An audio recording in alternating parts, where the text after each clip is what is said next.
Hey, greetings from Warsaw, Poland's capital.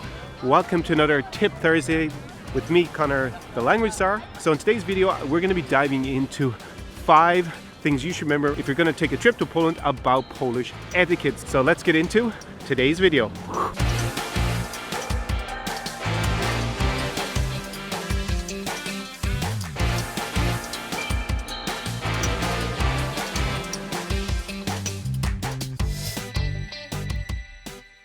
So when you guys are visiting a Polish home, it's important to remember to bring a gift, whether that's going to be flowers, some chocolates, some alcohol for the host. I know that applies to a lot of other countries, but it's something that you should definitely remember here in Poland.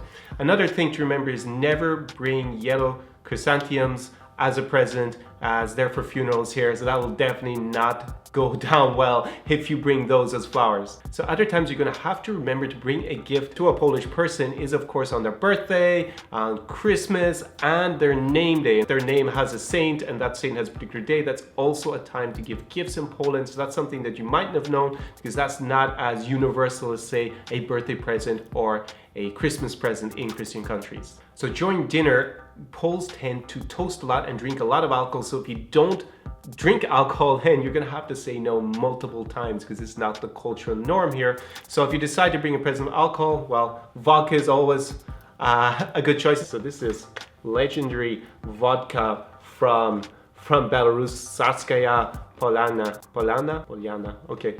Now, when you go to a Polish dinner, there's going to be copious amounts of food there. So definitely go on an empty stomach. Otherwise, your host is going to be a bit offended if you're not launching yourself into everything and tasting all the different dishes that they have here. So, of course, pierogi are the famous dumplings in Poland. You have bigos, which is like a hunter's stew. You have, I think it's pronounced dzurek, and I probably butchered that, which is the soup that I had. So some other things you're gonna have to be aware of that are traditionally Polish are cabbage, sausages, pork meat. If you don't eat pork, that's another thing to be aware of, and to ask your host what has pork. It doesn't have pork, of course, but pork is a main staple of the diet here in Poland. And often all that is going to be washed down by not just vodka, but also by some homemade liqueurs. There's some with honey that are quite popular that I've tasted. So to address Poles, it's not customary to do so by their first name unless you really know them quite well. So you should be referring to them as pan for Mr. and pani to a woman. Customs here in Poland, it's a little less intimate than say North America where people use first names a lot sooner.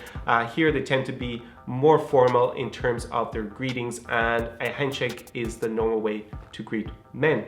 So if you're on public transport, then chivalry is a lot more common here than it is maybe in countries like North America or Western Europe.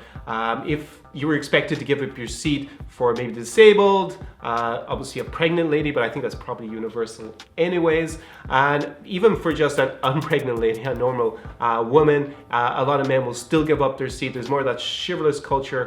It's maybe a little less common amongst younger people, definitely amongst older people. And of course, age that you let an older person take your seat on public transport if there's no other seat available is still the norm here in Poland. And in fact, it's kind of dying out, but it used to be customary, and it still is amongst maybe older Poles, to kiss a lady's hand when you meet them. Isn't that very chivalrous and a romantic custom? So most Poles follow Roman Catholicism, and religious holidays are kind of national events here. So they are observed, and you're not going to find shops open on Catholic holidays, for example. So just be aware of what the Catholic calendar is if you're going to travel here, so that you're aware that, you know, things might be open. People may be observing religious ceremonies or attending religious services, for example. They're at home with their family because it's considered a family time, like maybe during Easter and Christmas are two of the biggest Catholic events throughout the year, and they will of course mean that things are not operating as normal in the country. So just be aware of that and be aware of when those events are taking place before you come.